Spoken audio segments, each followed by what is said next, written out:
कलयुग में आधुनिक शिक्षा की प्रणाली में इंग्लिश मीडियम पढ़ करके लोगों ने हिंदू संस्कृति को भुला, इंग्लिश बियर पीना शुरू कर दिया और माता पिता का आदर खत्म कर दिया। बच्चों के लिए केवल धन कमा कर देना सीख गए माँ बाप। बच्चों को कम से कम महाराजा दशरथ ने बचपन से ही गुरु वशिष्ठ को बुलाकर महल में ही चारों पुत्रों को दर्शन कराया, गुरु मंत्र दिलाया। गुरु वशिष्ठ के आश्रम पर भी राम लक्ष्मण भरत शत्रुघ्न को भेजा, जाओ कुछ दिन रहकर संस्कार प्राप्त, क्योंकि अक्षरों की शिक्षा तुमको मच्छर बना सकती है, ये केवल भौतिक शिक्षा तुमको भूत प्रेत बना सकती है। आध्यात्मिक शिक्षा तुमको आत्मा से परमात्मा की ओर गति प्रदान कर सकती है, इसलिए गुरु के सानिध्य में थोड़ा थोड़ा रहना चाहिए। अभी वो दुबई से बच्चा आया है, बोल रहा 10 दिन आपके साथ रहूंगा, सेवा करूँ। दुबई से एक बच्चा और आया है, वो सूरजमल, वो भी कह रहा था हम भी 1 हफ्ते सेवा करेंगे। और कई बच्चे, चंदौली से एक बच्चा ये आया है, 1 महीने हमारे पास रह चुका है, बोला और 10 दिन और फिर अपने घर जाएगा, स्कूल पढ़ेगा। ऐसे बच्चे आते। बनारस से बालता प्रसाद का बच्चा आया था, इंजीनियर साहब का, वो भी 15 दिन रह करके तब वापस लौटा। याद रखना, गुरु का सानिध्य, सत्संग का मिलना सर्विसिंग सेंटर है।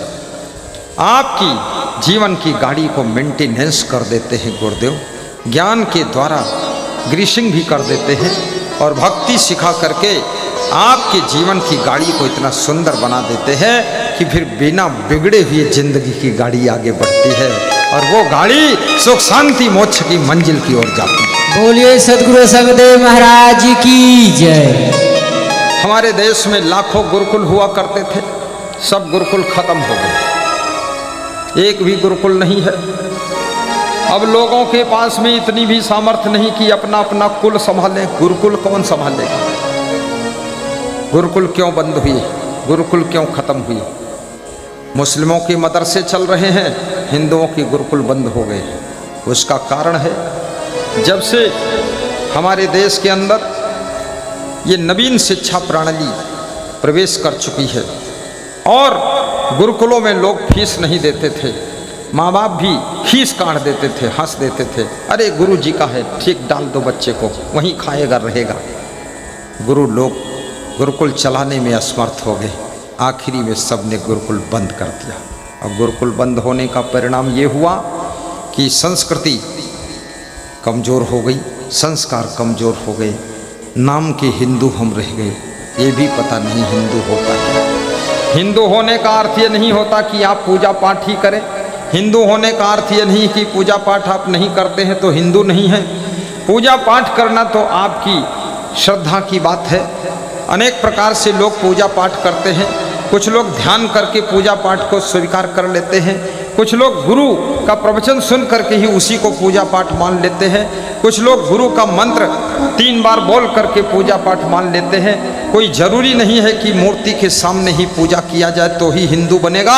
हिंदू होने का अर्थ है जिसकी जैसी श्रद्धा वैसी पूजा पाठ करे, लेकिन हिंदू होने का अर्थ है हिंदू होना, और दूसरा कोई अर्थ ही नहीं होता है, उसमें दूसरी बात करने की जरूरत नहीं। हिंदू में 2 प्रकार के लोग होते हैं, मांसाहारी भी होते हैं, शाकाहारी भी होते हैं। कुछ हिंदू मांसाहारी भी हैं, कुछ शाकाहारी भी हैं। हिंदू की परिभाषा ये नहीं कि सब शाकाहारी ही हों, गुरु भक्त की परिभाषा है कि शाकाहारी होना चाहिए। लेकिन हिंदू धर्म में कुछ लोग मांसाहारी भी हैं और कुछ लोग शाकाहारी भी हैं। मांसाहारी होने से आप क्या हिंदू नहीं हैं? हिंदू ही हैं। और शाकाहारी होने से क्या आप हिंदू से कुछ और हो गए? तब भी हिंदू ही हैं। और आप गुरु भक्त हो गए तो भी हिंदू हैं, और निगुरा हैं तो भी हिंदू हैं, और मंदिर में जाते हैं तो भी हिंदू हैं, और अपने घर के अंदर रहते तो भी हिंदू हैं, और गंगा नहाते तो भी हिंदू हैं, और गंगा ना नहाएं केवल सत्संग की गंगा में डुबकी लगा ले तो भी हिंदू हैं। हिंदू की परिभाषा ये नहीं कि तुम गंगा ही नहाओ तभी हिंदू हो, तुम घर में नहा लो तो भी हिंदू हो, तिलक लगाओ तो भी हिंदू हो और तिलक न लगाओ तो भी हिंदू हो। अंदर से अपने को मानना चाहिए। आज मेरे पास में एक भक्त आया, उसने लिखा है श्री असंग देव हिंदू भवन, इसमें कहीं बैठा होगा, शायद खड़ा हो जाए अगर है यहाँ। हमको अपना कार्ड दिया उसने, बोला कि दान डिब्बा लाया हूँ, यहीं वर्षा कर दो, जल्दी जाना है। उसने लिखा है श्री असंग देव हिंदू भवन। हमने कहा इसका अर्थ? बोले इसका अर्थ है कि मैं असंग देव का शिष्य हूँ और हिंदू में हूँ, इसलिए हिंदू भवन। हमने कहा कैसे लिख दिया? बोले आपने प्रवचन में एक बार बोला था कि अपने भवन में हिंदू भवन भी लिख सकते, हमने लिख दिया। बोले ऐसे लोग समझ नहीं पाए थे कि हिंदू भवन है कि चंदू भवन है कि नंदू भवन है कि भोंदू का भवन है। साफ साफ लिख दिया हमने हिंदू भवन। वास्तव में इतनी भी हिम्मत रखना चाहिए कि हिंदू भवन लिख सको, इतनी भी हिम्मत रखो कि हिंदू हार्डवेयर सेंटर, इतनी भी हिम्मत रखो कि हिंदू एकेडमी सेंटर। गुरुकुलों की आवश्यकता है।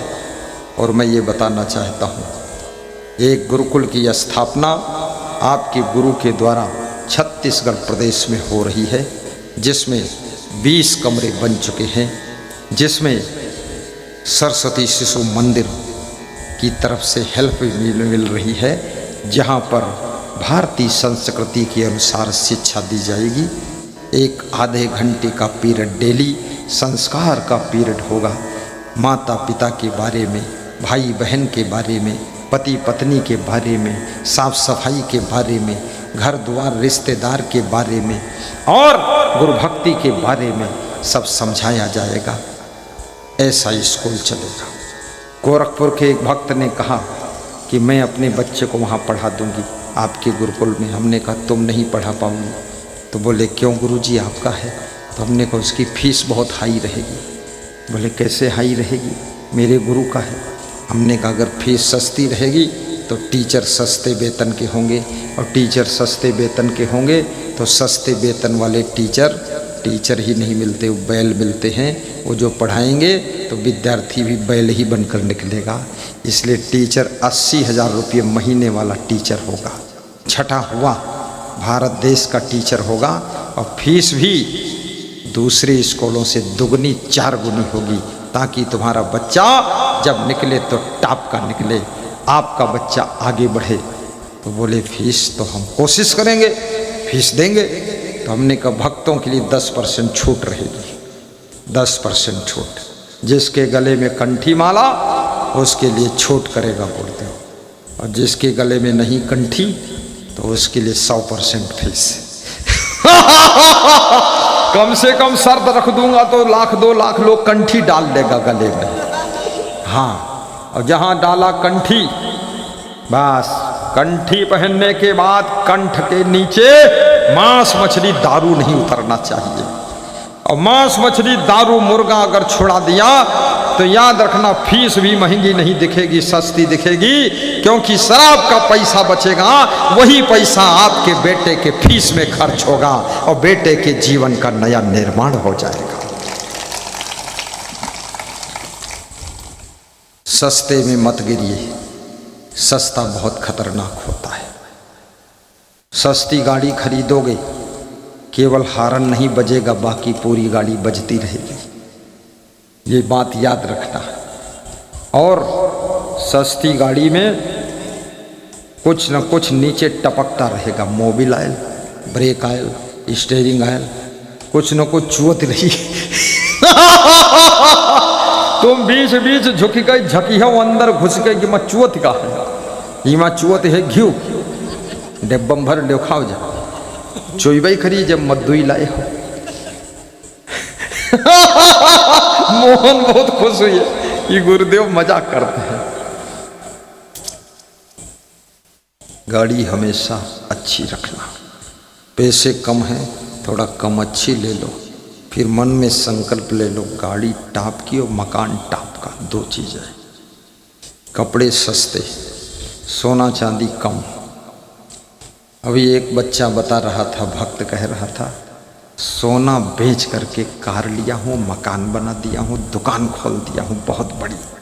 बोले सोना जब घर में था तो सोना के डर से हम सो नहीं पाते थे, अब सोना जब से बेच दिया हूँ तब से मेरा सोना भी शुरू हुआ। बहुत ज़्यादा सोना इकट्ठा करके कोई फायदा ना पाओगे, इस लफड़े में मत फंसो, क्योंकि देश कोष की व्यवस्थाएं विश्व की कब चेंज हो जाए, सोना माटी मोल हो जाएगा। तुम फंस जाओगे, बुरा हाल हो जाएगा। तो मैं सुना रहा था, वो मास्टर शिक्षक जब घर आया, उसको घर के लोगों ने देखा, पहले सब रोए, फिर लिपट गए, चिपट गए, पैर पकड़ कर रोए, पापा कहाँ थे तुम, कैसे जिंदा हो गए, तुम तो मर गए थे।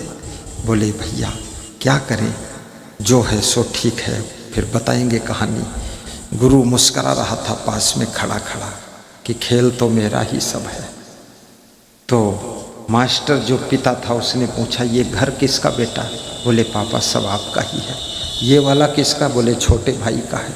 ये दोनों कारें किसकी? बोले दोनों भाई की है। बोले अरे इतना उन्नति कर लिया। गुरु बोला अब कहिए मास्टर साहेब, सब तुम अपने ऊपर लादे हुए थे, हाय हाय हाय हाय कर रहे थे। तुम्हारे 10 साल एब्सेंट होने से बच्चों ने कितना विकास कर लिया है। इसलिए माँ बाप को चिंता नहीं करना चाहिए। उसी दिन से वो मास्टर खुश रहने लगा और टेंशन खत्म हो गई, नींद भी आने लगी और मुस्कुरा कर जिंदगी जीने लगा। मैं निवेदन करूंगा, आपके बच्चे आपसे कम होशियार नहीं हैं, आपसे ज़्यादा होशियार हैं। आप चिंता मत करिए, उनको अवसर दीजिए, सत्संग से जोड़ दीजिए, भक्ति उनके अंदर भर दीजिए, गुरु के संस्कार फुल कर दीजिए, फिर देखना तमाशा, तुम्हारे बच्चे सब पूरी करेंगे तुम्हारी आशा। ऐसा खेलेंगे तमाशा, कभी न होगी निराशा और सब पूरी होगी आशा। बोले सद्गुरुदेव की जय।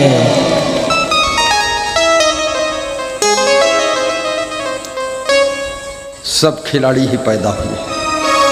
अरे वाह, अब मैं प्रवचन नहीं सुनूंगा, पूड़ी खाऊंगा, सब्जी खाऊंगा, पानी पीऊंगा, कुल्ला करने जाऊंगा, मुंह धोऊंगा, बूंदिया खाऊंगा। बंद हो गया प्रवचन, चौपट कर दूंगा। सब सुनाऊं कि खाऊं? बोलो, बोलते क्यों नहीं? खाऊं, दृष्टि भोग लगा देता। प्रसादे सर्व भक्तों को दया माया है कि गुरु का मन है तो खा लेने दो, हम थोड़ी देर बैठे रहेंगे। पर यहाँ तो शर्म भी लगेगी ना। पूड़ी बहुत कोमल है। पूड़ी है कि कचौरी है? के भीतर कुछ गुदगुद लगत है। साहेब बंदगी प्रसादे सर्व दुखा नाम हानि रस्यो जायते प्रसन्न चेत सो ही आंसू बुद्धि पर तिष्ठते। ये देखो बूंदी लाल रंग की और ये सब्जी पानी अब गुरु जी आपको दे रहे हैं, उसी में मिक्स कर दो और सब फिक्स कर दो और मुस्करा दो और तुम पहले न खा लो कस के जाए।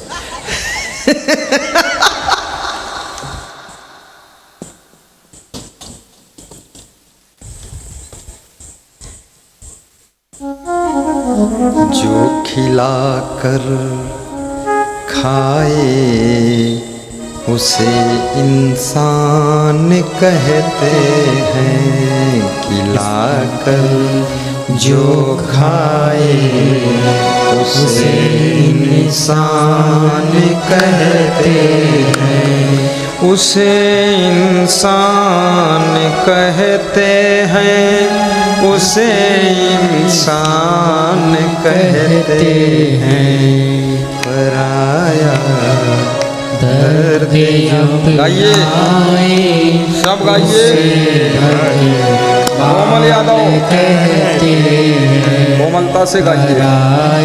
अरे किस मुहूर्त में तुम्हारे माता पिता ने जन्म दिया, मेरे लिए ही तुम पैदा हो।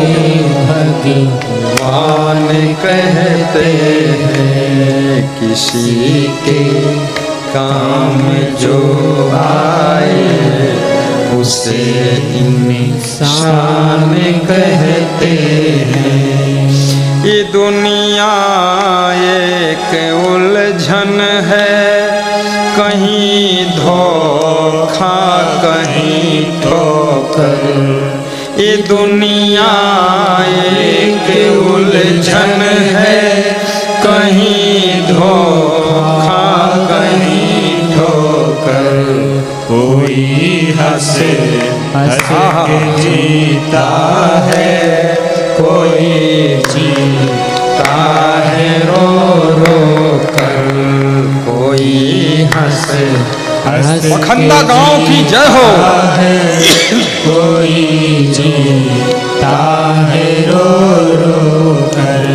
मुसी मुसीबत में न घबराए। ध्यान देना, एक एक शब्द पर केवल गाना नहीं है, सुनना है, समझना है। मुसीबत में न घबराए उसे कमलेश, ध्यान से सुनना, घबराना नहीं। संकट तो है, पता चल गया है गुरु जी को, लेकिन हिम्मत टूटने ना पाए। गुरुदेव के चरणों का आशीर्वाद बना रहेगा। मुसीबत में न घबराए उसे इंसान कहते हैं। मुसीबत में न घबराए उसे इंसान कहते हैं। 60 साल की उम्र के बाद पर्याप्त आराम भी करना, पर्याप्त गहरी नींद ले लेना। कभी 4 बजे सोकर सुबह उठ जाना, तो कभी 5 बजे भी सोकर उठ जाना। और कभी नींद आ रही हो, शरीर टूट रहा हो, तो 1 घंटे और सो लेना, 6 बजे उठ जाना। क्योंकि तुम थक गए हो, भगवान भी तुम्हारा थक जाता होगा, वो भी कभी कभी 10 बजे तक सोता होगा। तुम सो जाओ, जबरदस्ती जागने की कोशिश मत करना। और भूख से कम खाना, पानी पर्याप्त पीना, धीरे धीरे पीना। और व्यायाम भी करना, पैदल भी चलना, साथ साथ में जोर से हंसना। आज सुबह सुबह पद यात्रा हम यहाँ तक आए थे, वहाँ से और यहाँ से फिर गए थे। और रात में भी पद यात्रा किया था प्रवचन के बाद, सुबह भी करता हूँ। ऐसी ऐसी बात हुई। हमारे साथ में एक बिहार का भक्त आया था, हरे राम मुखिया, कहाँ है वो? ऐसा हंसा है आज वो, पहली बार मैं भी खूब जोर से हंसा।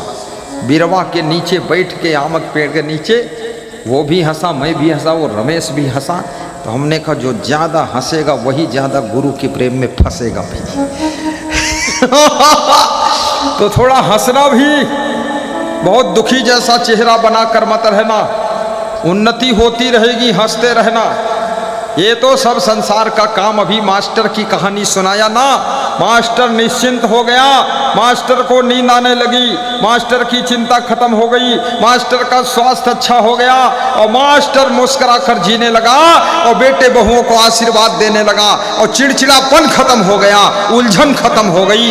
याद रखना, ये दुनिया में तुम्हारे बाप के बाप नहीं है, उनके बाप नहीं है, लेकिन आपका घर आज भी चल रहा है और तुम नहीं रहोगे तो भी घर चलेगा।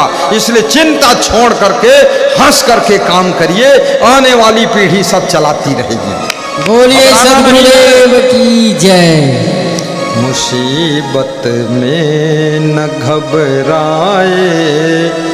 स्त्रियों को घबराने से बचना है, जहर नहीं खाना है, इधर उधर भागना नहीं है, मायके लौट कर वापस नहीं जाना है, कोर्ट कचहरी में केस नहीं करना है, सास ससुर को जेल नहीं भेजना है। सासू को भी धैर्य रखना चाहिए, थोड़ा इंतजार करिए, तुम्हारी बहू माँ बन जाएगी, थोड़ी ठंडी हो जाएगी। जब दूसरा बच्चा होगा थोड़ा और ठंडी होगी, और 5-6 बच्चे होंगे बिल्कुल आइसक्रीम हो जाएगी। तब तुम कुल्फी बनाकर आनंद लेना, टेंशन मत लो। आने दो बच्चों को, पोता पोती आने दो, देखो उसका सारा तिरछा चाल सीधा होने लग जाएगा, ज़्यादा जल्द। मुसीबत में न घबराए उसे इंसान कहते हैं। गाइए, भाव से गाइए संत लोग। पराया दर्द अपनाए उसे भगवान कहते हैं। पराया दर्द अपनाए उसे भगवान कहते हैं।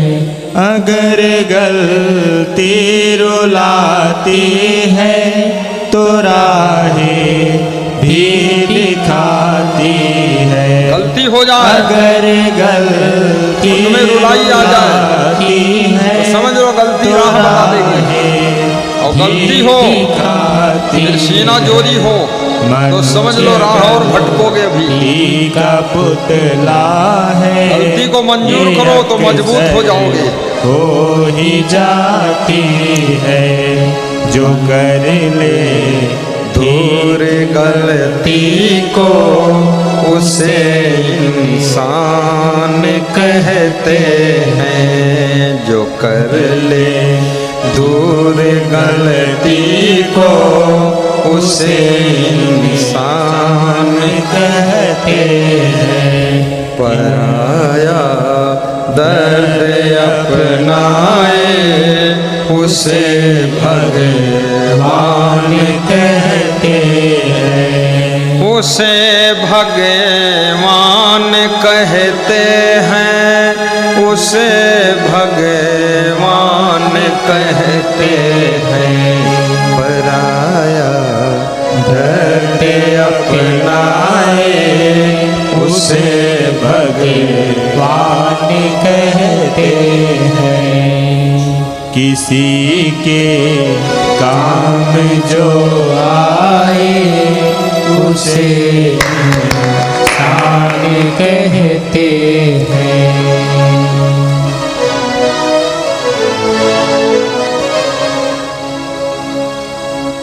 घबराने वालों के लिए संसार कठिन हो जाता है। हिम्मत, हिकमत, मेहनत, रहमत से काम करने वालों के लिए संसार बहुत सरल हो जाता है। परिस्थितियां अपने आप बदलेंगी, आप घबराइए मत। कल आंधी तूफान आ रहा था, बूंदें टपक रही थी। आज मौसम बदल गया, गर्मी लग रही है। हवा की आस लेकर सब बैठे हैं कि हवा थोड़ा चल जाए। मौसम भी एक जैसा नहीं रहता है, तुम्हारी परिस्थितियां भी परिवर्तनशील हैं। तुम्हारे परिवार के सदस्यों की मन स्थिति भी बदलती रहती है। कभी कोई असंतुष्ट होता है, दोपहर में संतुष्ट हो जाता है। कभी किसी का मन दुखी है, शाम को सवेरे वो अपने मन को समझाकर मुस्कराने लगता है। तुम ज़्यादा चिंता मत करना। एक डॉक्टर कह रहा था मेरी पत्नी दुखी होती है तो मैं साइकिल लेकर बाहर चला जाता हूँ, शाम को आता हूँ ठीक मिलती है, मुस्करा कर मिलती है।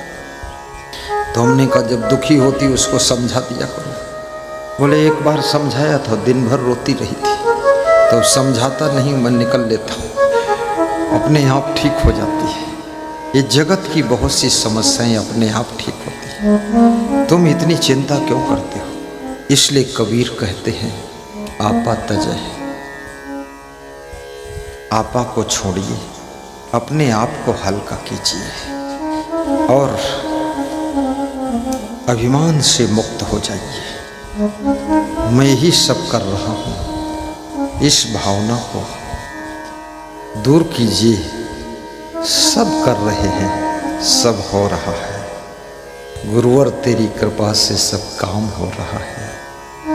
आश्चर्य बस यही है, करते हो तुम गुरुवर, लेकिन मेरा नाम हो रहा है, मेरा नाम हो रहा है। अपने दादा दादी का भी आशीर्वाद ले लेना, सास ससुर का भी आशीर्वाद ले लेना। थोड़ी सी गम रोज खा लेना, थोड़ी सहन शक्ति को बढ़ा लेना।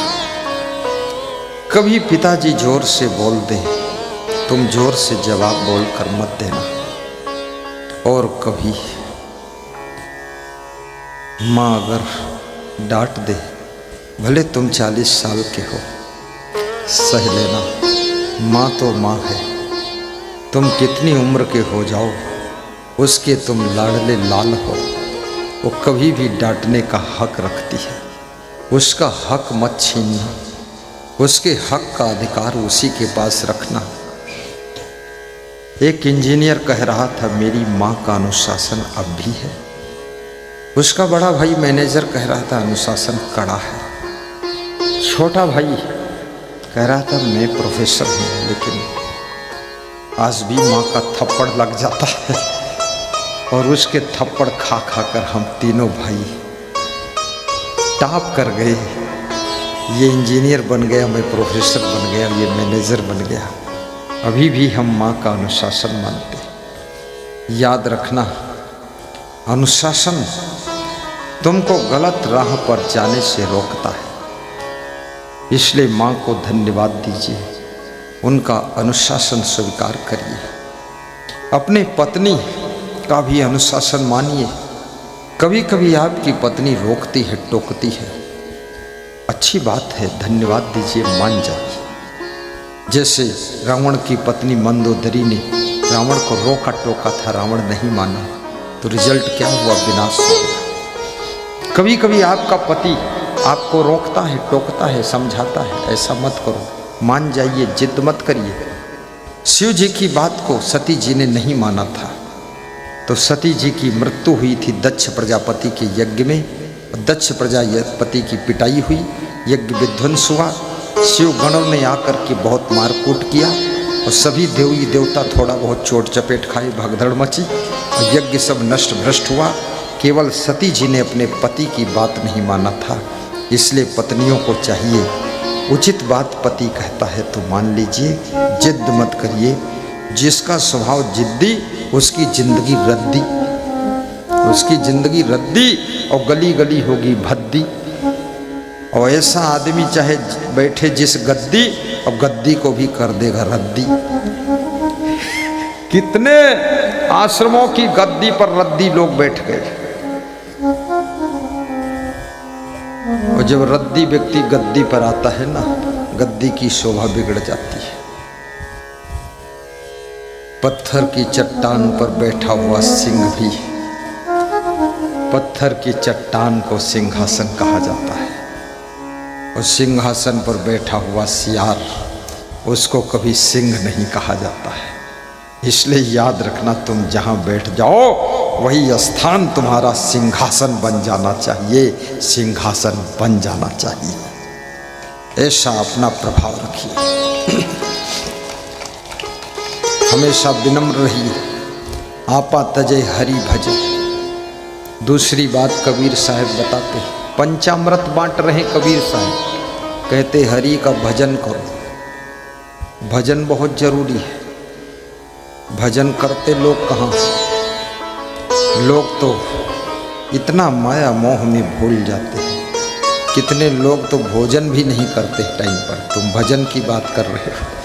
कितने लोग तो स्नान भी नहीं करते, रात में नहाते हैं 10 बजे, दिन भर भूत प्रेत बनकर घूमते रहते हैं, भूतऊ राम। और उन्नति विकास कुछ नहीं, सब जहाँ तहाँ मामला है। टाइम टेबल ऐसा सेट करिए कि आपकी स्नान, आपका जलपान, आपका भोजन, आपका व्यायाम, आपका बिजनेस, आपकी सर्विस, आपकी खेती बाड़ी सब मेंटेन रहना चाहिए। भूखे रहकर तुम कितने दिन काम कर सकोगे? बिना स्नान किए तुम अस्त व्यस्त हो जाओगे, ध्वस्त हो जाओगे, और बिना जलपान किए तुम्हारी अंतड़ियाँ सूख जाएगी, और बिना आराम किए तुम्हारा शरीर बीमार हो जाएगा। थोड़ा आराम भी कीजिए। आफा काफा लाफा जाफा में मत पड़िए।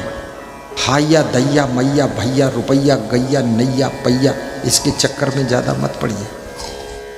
जो होनहार है होगा, जो कुछ लिखा ललाट में सो होवे परिणाम, चाहे परे घर रंग के, चाहे महीपति धाम। याद रखना, भाग्य बहुत पहले से तुम्हारी आत्मा बना चुकी है। अब भाग्य का भी थोड़ा भरोसा करिए, कर्म की कुंजी लगाइए, भाग्य का ताला खोलिए और आनंद से जियो। बराबरी किसी की मत करो। आप हैं, दूसरे दूसरे हैं, उनकी दौड़ में शामिल मत हो, उनको अपने आप में दौड़ने दो। तुम तो भक्ति में मगन रहो, सत्संग भी सुनते रहो, समय पर कार्य भी कर लो। उन्नति आपकी होगी जरूर, धनवान आप बनोगे जरूर, महान बनोगे जरूर, गुणवान बनोगे जरूर, चरित्रवान बनोगे जरूर। सत्संग की गंगा में जो डुबकी लगा लेता है वो धनवान, महान, गुणवान, चरित्रवान, विवेकवान, विचारवान बन ही जाता है। याद रखना, जो सत्संग की गंगा में डुबकी नहीं लगाता है उसका धन ही उसका पतन कर देता है।